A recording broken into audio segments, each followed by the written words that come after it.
સારું બધી જગ્યાએ જોઈ લીધું પણ આઈટી વાળા તો માંડ જડે છે. પણ આવડું મોટું ટેબલ હતું આઈટી વાળાને ગોતવા ક્યાં? અરે મિત્રો, તમને આ પ્રોબ્લેમ છે કે આટલું 1000 લોકોનું લિસ્ટ આપ્યું ને એમાંથી આઈટી વાળા સ્ટુડન્ટ ક્યાં ગોતવા, અથવા આઈટી ફિલ્ડના લોકો એમ્પ્લોય છે એ ક્યાંથી મારે ગોતવા? તો એનો ઉપાય છે વ્યૂ. એટલે કે 1000 લોકોનું ટેબલ છે જેની અંદરથી તમારે એક ગણિત વિણીના લોકો જોતા છે, જેમ કે આઈટી છે, એડમિન છે, સેલ્સ, માર્કેટિંગ. એમાંથી તમારે આઈટી ડિપાર્ટમેન્ટના જ બધા લોકો જોઈએ છે, બાકી બધા ડિપાર્ટમેન્ટના લોકોને હાઇડ કરી દેવા છે. સો આઈટી ડિપાર્ટમેન્ટના લોકો જ જોઈએ છે. તો આના માટે બનાવવું પડે વ્યૂ. અને વ્યૂ શું હોય છે અને કેવી રીતે બને છે એ આપણે આજે શીખવાના છીએ. તો આ છે એપિસોડ નંબર 5 RDBMS સિરીઝનો. તો હવે આપણે સ્ટાર્ટ કરીએ છીએ view in SQL. So view A virtual table છે જે એકચ્યુઅલ ટેબલના ડેટા પરથી બનાવવામાં આવે છે અને ફિઝિકલ ડેટા સ્ટોર કરતું નથી. એટલે કે અહીંયા મોટું ટેબલ આપ્યું હોય, જેમ તમે આ સાઈડમાં જોઈ શકો કે આ 1000 લોકોનું ટેબલ છે, જેની અંદરથી મારે એક એવું અલગ ટેબલ બનાવવું છે કે જેની અંદર ખાલી આઈટીના સ્ટુડન્ટ હોય. એટલે કે આ બધા ટેબલમાંથી મેં એક એવો ટુકડો બહાર કાઢી લીધો કે જેની અંદર ખાલી આઈટીના સ્ટુડન્ટ્સ હોય. સો અહીંયા આઈટીનો ભાગ અલગ પાડી દીધો. તો હવે મારે બધું આખું ટેબલ નહીં જોવું પડે. જે આખું ટેબલ છે મેઇન ટેબલ, એની જગ્યાએ મેં જે નવું ટેબલ બનાવ્યું છે જેની અંદર ખાલી આઈટીના એમ્પ્લોઈઝ અથવા ડિપાર્ટમેન્ટના લોકો જ છે, તો મારે બધું ટેબલ જોવા નહીં જવું પડે. ખાલી આટલો જ ભાગ મારે હવે જોવાનો. સો આ તમારા કામને બહુ ઇઝી બનાવી દે છે. સો ક્વેરી આધારિત બને છે. એટલે કે તમે જે ક્વેરી નાખો છો કે મારે આટલી વસ્તુ જોઈએ છે અને આવા ફોર્મેટમાં જોઈએ છે, સો એના ઉપરથી ટેબલ બને છે જે વર્ચ્યુઅલ ટેબલ હોય છે, જેને વ્યૂ કહેવાય છે. સો સિક્યોરિટી માટે ઉપયોગી છે. જેમ કે હવે તમને એક એવું નોટિસ મળ્યું કે આઈટી ડિપાર્ટમેન્ટમાં એક એવો મેસેજ મોકલી દો કે સિસ્ટમમાં બગ આવી શકે એવી શક્યતા છે, તો ફાયરવોલને અપડેટ કરીને રાખે. તો તમે શું કરશો કે બધાને એક કરીને ગોતવા તો નહીં જાઓ, તો એની જગ્યાએ મોટા ટેબલમાંથી એક આઈટી ડિપાર્ટમેન્ટના લોકોનું ટેબલ બનાવશો અને એની અંદર એક સિંગલ મેસેજ નાખી દેશો બ્રોડકાસ્ટથી કે ભાઈ કાલ સવારે ઉઠીને તમારે ફાયરવોલને અપડેટ કરવાની છે, નકર બગ આવી જશે. મેસેજ તમે આ ટેબલના બધા લોકોને મોકલી દીધા. અહીંયા ગણવા તો ન જવા પડે જે મેઇન ટેબલ હતું એમાં. સો એક જ જગ્યાએથી તમે વ્યૂમાંથી બધું મોકલી દીધું. સો વ્યૂ આવી રીતે પણ કામ આવે. પછી લખ્યું છે સ્પેસિફિક કોલમ હાઇડ કરી શકાય અને કોમ્પ્લેક્સ ક્વેરી સિમ્પ્લિફાય કરી શકાય. એટલે કે કોમ્પ્લેક્સ ક્વેરી હોય તો હવે તમે વિચાર કરો, 1000 લોકોના ટેબલમાંથી ખાલી અમુક ગણી વીણીને જેટલા લોકો છે કે જેની અંદર આ ક્વેરી છે, એને ગોતવા, એની ક્વેરી સોલ્વ કરી કેટલો ટાઈમ ખાઈ જાય. અને બીજું એમ કીધું કે સ્પેસિફિક કોલમ હાઇડ કરી શકાય. એટલે કે તમારે એવી કોલમો જોતી છે કે જે આઈટી ડિપાર્ટમેન્ટની હોય પણ એની અંદર ખાલી નામ અને આઈડી જોતી છે, અથવા નામ અને સેલેરી જ જોતી છે, પણ બાકીની કોલમ નથી જોતી. જેમ કે એમ્પ્લોય આઈડી નથી જોતી, પીએફ ફંડ નથી જોતું, કેટલી તારીખે જોઈન કર્યું એ નથી જોતું, અથવા નોટિસ પીરિયડ કેટલો એ નથી જોતું. ખાલી તમારે નામ અને સેલેરી જોતી છે.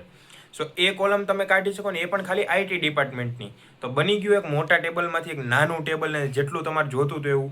સો આને કહેવાય વ્યૂ. અને વ્યૂના 2 ટાઈપ આવશે, ક્રિએટ વ્યૂ અને ડિલીટ વ્યૂ. એટલે કે વ્યૂ તમે બનાવી શકો જે અહીંયા દેખાય છે, અને એને ડિલીટ કરી શકો. સો હવે આ વસ્તુ આપણે જરીક પ્રેક્ટિકલી જોઈએ, પણ એ પહેલાં હું તમને વિઝ્યુઅલી જરીક સમજાવી દઉં છું કે અહીંયા તમે જુઓ 1000 લોકોનું ટેબલ છે, એમાં આઈટીના સ્ટુડન્ટ જેટલા હોય એનું ટેબલ બનાવવાનું હતું. તો 1000માંથી એવા 100 લોકો એવા હતા કે જેની ફિલ્ડ આઈટી હતી, પણ એવું ફિક્સ નહોતું કે એક લાઇનમાં આવતા હતા, બધે અલગ અલગ જગ્યાએ હતા. તો ત્યાંથી સિલેક્ટ કરીને એને એક નવા ટેબલમાં લઈ ગયા કે જ્યાં ખાલી આઈટીના જ લોકો હોય. આ ખબર પડી ગઈ. તો હવે જઈએ આપણે કમ્પાઇલર ઉપર ને હું તમને પ્રેક્ટિકલી બતાવું કે આ શું કહેવા માંગુ છું આ વ્યૂ થ્રુ. તો હવે ઓપન કરીએ આપણું કમ્પાઇલર. સો અહીંયા આપણે ટેબલ બનાવીને રાખ્યું છે કે આગળ ટાઈમ વેસ્ટ ન થાય અને ફટાફટ આપણે સ્ટાર્ટ કરીએ વ્યૂનો કોન્સેપ્ટ. તો ટેબલ બનાવ્યું છે તો આપણે પહેલાં એને રન કરી દઈએ અને સાઈડમાં ટેબલ આવી જશે. અને હવે ઉડાડી દઈએ ક્રિએટની ક્વેરીને, ને પાછું વચ્ચે દખલ દે. સો હવે આપણે ટેબલ બનાવી લીધું અને સાઈડમાં તમે જોઈ શકો છો કે આવડું ટેબલ છે 101થી લઈને 105 આઈડી સુધીનું, અને જેમાં આઈટી પણ છે, એચઆર પણ છે અને 2 છે. તો હું એક એક કરીને સિલેક્ટ કરું એના કરતાં હું આનું એક અલગ જ ટેબલ બનાવી લઉં તો એના માટે આપણે યુઝ કરવાની છે ક્રિએટની ક્વેરી. સો ક્રિએટ વ્યૂ. હવે આ ક્વેરી ધ્યાનથી જોજો, આપણે જેમ ટેબલ બનાવતા હતા ને એમ જ વ્યૂ બનાવવાનું છે. ક્રિએટ વ્યૂ અને વ્યૂનું નામ આપી દો કે તમારે શું વ્યૂ બનાવવો છે. તો મારે અહીંયા બનાવવું છે આઈટી સ્ટાફ. તો હું આવું નામ આપી દઉં છું અને એઝ કે આઈટી સ્ટાફ નામ તો આવ્યું, પણ એની અંદર કઈ કોલમો લેવી છે તો મારે અહીંયા લેવી છે સિલેક્ટ. અને હવે કોલમના નામ આપણે લખશું. તો પહેલું હું નામ લઉં છું EMP ID એટલે કે એમ્પ્લોય આઈડી. એક આ કોલમ મારે જોતી છે. ત્યારબાદ મારે એમ્પ્લોયનું નામ જોતું છે, એમ્પ્લોય નેમ. ઓકે, અને આ બે જ કોલમ મારે અત્યારે જોતી છે. મારે આ સેલેરીની કોલમ નથી જોતી કે ડિપાર્ટમેન્ટની કોલમ નથી જોતી.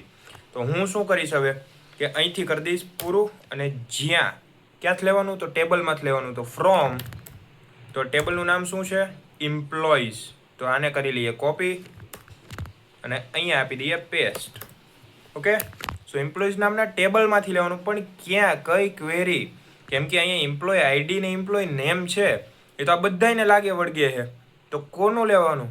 તો જુઓ અહીંયા create view it staff, IT staff as આટલી કોલમ લેવાની અને એમ્પ્લોયના ટેબલમાંથી લેવાની. પણ જે આઈટીના ડિપાર્ટમેન્ટના લોકો છે એની જ કોલમ લેવાની છે. તો અહીંયા આપણે લખવું પડશે વેર ડિપાર્ટમેન્ટ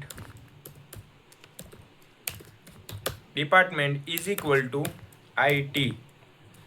સોરી, કેપિટલ કરજો, નકર કેસ સેન્સિટિવ થઈ જાય.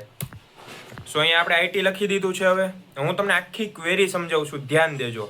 અહીંયા લખ્યું ક્રિએટ વ્યૂ. હવે વ્યૂ બનાવવો છે તો ક્રિએટ તો કરવો પડે. તો ક્રિએટ વ્યૂ, એનું નામ આપી દીધું આપણે આઈટી સ્ટાફ. અને ત્યારબાદ એઝ સિલેક્ટ, કે કઈ કઈ કોલમ આપણે જોતી છે એ આપણે સિલેક્ટ કરવાની છે. હવે સો અહીંયા હું સિલેક્ટ કરીશ EMP ID. એક મારે આઈડીની આવડી કોલમ જોતી છે.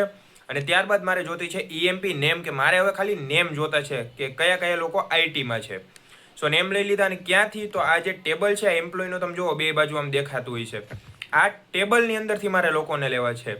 પણ હાલો, એની અંદરથી લોકોને લેવા છે, પણ કયા લોકોને લેવા એ તો કહેવું પડશે ને. તો એના માટે છે વેર, કે જ્યાં ડિપાર્ટમેન્ટ એટલે કે આ ડિપાર્ટમેન્ટ ઇઝ ઇક્વલ ટુ એટલે કે કઈ ફિલ્ડ છે. તો અહીંયા લખ્યું છે આપણે આઈટી. તો અહીંયા જો આઈટી ને આઈટી 3 આવી ગયું. તો હવે અહીંયા હું કરીશ ક્વેરી રન. અને શું કહે છે? SQL query successfully executed, however the result set is empty. હવે ક્વેરી રન થઈ ગઈ છે અને હવે આપણે SQL નું વ્યૂ જોવો છે. સો આને કરીએ ક્રિએટ વ્યૂ ને ડિલીટ. અને અહીંયા હું લખીશ select star from IT staff. અને અહીંયા હવે આપણે ક્વેરી કરીએ રન. પણ આ તમે સમજી લો, આપણે select star from IT staff તેના માટે લખ્યું કે જેમ પહેલાં આપણે ટેબલ જોવા માટે select star from table name લખતા, તો હવે વ્યૂ બનાવ્યું છે તો વ્યૂનું નામ લખવું પડશે. અહીંયા હું કરું ક્વેરી રન.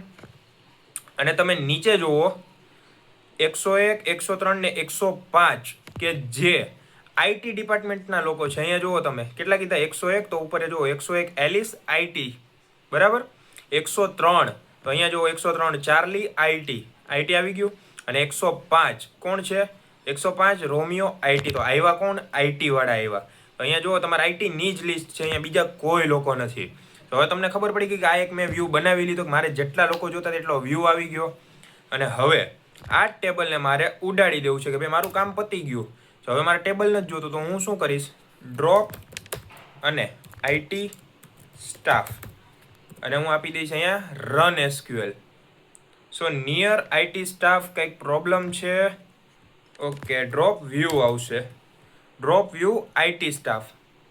સો SQL ક્વેરી સક્સેસફુલી એક્ઝિક્યુટેડ, એટલે કે ટેબલ અહીંયા ઉડી ગયું છે. અને કઈ રીતે તમને ખબર પડશે બતાવું. આપણે અહીંયા શું કર્યું હતું પહેલાં ક્વેરી જોવા માટે? સો આપણે અહીંયા લખ્યું હતું select star from IT staff. So અહીંયા આઈટી સ્ટાફ લખ્યું. તો હવે આ ક્વેરીથી આપણે ટેબલ જોઈ શકશું, એટલે કે વ્યૂ જોઈ શકશું. Run SQL.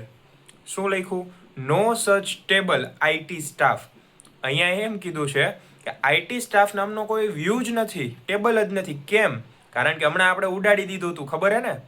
સો અહીંથી તમે આવી રીતે એક વ્યૂ બનાવી શકો. તમારું કામ પતે એટલે વ્યૂને ઉડાડી દો. તો બહુ બધું કામ કરવું અથવા તો બહુ બધો ટાઈમિંગ વેસ્ટ કરવો એના કરતાં સ્માર્ટ વર્ક કરીને આખા ટેબલમાંથી આપણે આઈટી એક બાજુ લઈ લીધું, કામ પતાવ્યું ને આઈટીને પાછું ભેળવી દીધું ઓલામાં. સો આ હતી એક ઇઝી ટેકનિક તમારા કામને સહેલું બનાવવાની. અને આ જ છે view in SQL. So I hope કે તમારે બીજો વિડીયો જોવાની જરૂર નહીં પડે આના પછી. અને જો કોઈ ક્વેરી હોય તો મને કમેન્ટ કરી દેજો. બને એટલું ફાસ્ટ હું રિપ્લાય આપવાની ટ્રાય કરીશ. અને જો આ વિડીયો તમને પસંદ આવ્યો હોય તો વિડીયોને કરો લાઈક, ચેનલને કરો સબસ્ક્રાઈબ. અને આ વિડીયોને તમારા બધા મિત્રો સુધી શેર કરો જેથી તેમને પણ આ વિડીયો હેલ્પફુલ બની રહે. તો મળીએ નેક્સ્ટ વિડીયોમાં.